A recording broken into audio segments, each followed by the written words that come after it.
मुंबईतल्या कोकणी मतांची जबाबदारी आता नारायण राणे यांच्यावरती सोपवण्यात आलेली आहे। नारायण राणे आता मुख्यमंत्री देवेंद्र फडणवीस यांच्या भेटीसाठी दाखल झालेत। मुंबई पालिका निवडणुकीत राणे आता प्रचारामध्ये उतरणार आहेत। ठाकरेंना शह देण्यासाठी राणेंची तोफ आता मुंबईमध्ये धडाडणार आहे।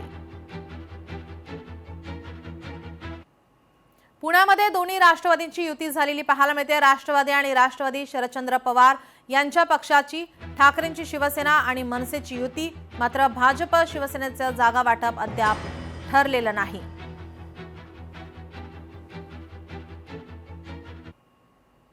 पुणे मनपासाठी ठाकरे सेना काँग्रेसची युती झालेली आहे। 165 जागांवर आता उमेदवार देणार असल्याची माहिती। महायुतीने पुण्याचं वाटोळं केलं अशी टीका सतेज पाटील यांनी केली आहे। 45 जागा या शिवसेनेनं एबी फॉर्म द्यायचा निर्णय घेतलेला आणि आम्ही जवळजवळ 60 जागा एबी फॉर्म पहिल्या टप्प्यात देण्याचा निर्णय घेतलेला। आता आज आमचे फॉर्म भरून झाल्यानंतर राहिलेली चर्चा देखील बाकीचं पण एकमत झालेलं आहे आमचं। खरं काय आहे, आता तुमच्या माहिती करता 4चा प्रभाग असल्यामुळं आम्ही वाट बघतोय पुढचे उमेदवार कुठल्या गटातनं कोण येणार आहे आणि क मधनं भरायचा का ड मधनं भरायचा, या सगळ्या गोष्टी आमच्या आज संध्याकाळी म्हणजे यादी फायनल झालेली आहे, सीट वाटप झालेलं आहे।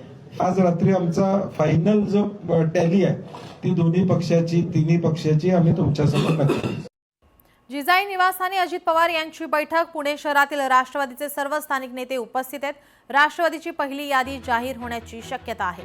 पुण्यात अजित पवार यांच्या जिजाई या निवासस्थानी अजित पवार यांची बैठक ही सुरू आहे। या ठिकाणी थोड्याच वेळात आता पहिली यादी ही जाहीर होण्याची शक्यता आहे।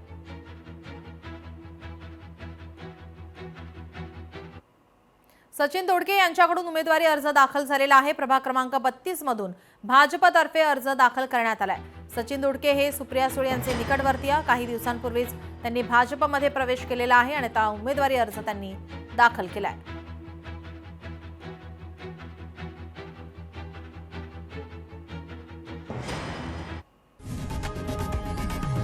लोकशाही मराठी ऐका, पहा, जागरूक रहा।